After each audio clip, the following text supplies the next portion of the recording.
করতেছি। যখন আল্লাহর কোনো বান্দা রসুলের রওজার পাকের পাশে গিয়ে দাঁড়িয়ে আল্লাহ রসুলের প্রেমে এবং মহব্বতে সালাম দেয়, তখন কোনো বান্দার প্রতি কোনো বান্দার হাল এমন হয়, কোনো বান্দার অবস্থা এমন হয় যে ওই বান্দার মহব্বত এবং ভালোবাসায় স্বয়ং আল্লাহ নবী তার সালামের জবাব দেন। কারণ সমস্ত নবীরাই হচ্ছে হায়াতুন নবী, নবীরা কখনো মারা যায় না। রওজা পাকে আল্লাহ নবী জীবিত আছেন, এই জন্য নবীজিকে বলা হয় হায়াতুন নবী। তাদের এমন একটা হায়াত ওখানে, যেই হায়াতটা পবিত্র হায়াত, নেক হায়াত। এক হাদিসে আছে, আল আম্বিয়া ফি কুবুরিহিম আহিয়া, নবীরা তাদের কবরে জীবিত, শুধু জীবিত না, তারা নামাজ আদায় করেন। নবীরা কবরে জীবিত এবং তারা নামাজ আদায় করেন। ইউসাল্লুনা ফি কুবুরিহিম, তারা কবরের মধ্যে নামাজ আদায় করে।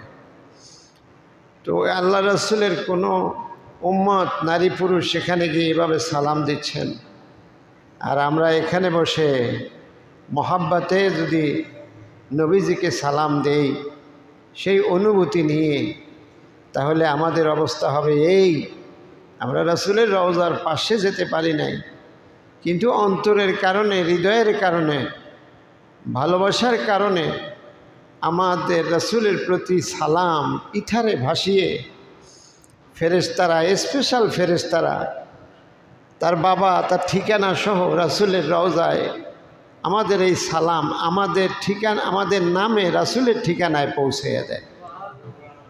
এজন্য আল্লাহ নবীর শানে একটু মহব্বতে দরুদ শরীফ পড়ি। আল্লাহুম্মা সাল্লি আলা মুহাম্মাদ ওয়া আলা আলি মুহাম্মাদ কামা সাল্লাইতা আলা ইব্রাহিম ওয়া আলা আলি ইব্রাহিম ইন্নাকা হামিদুম মাজিদ। আল্লাহুম্মা বারিক আলা মুহাম্মাদ ওয়া আলা আলি মুহাম্মাদ كما باركت على إبراهيم وعلى آل إبراهيم إنك حميد مجيد।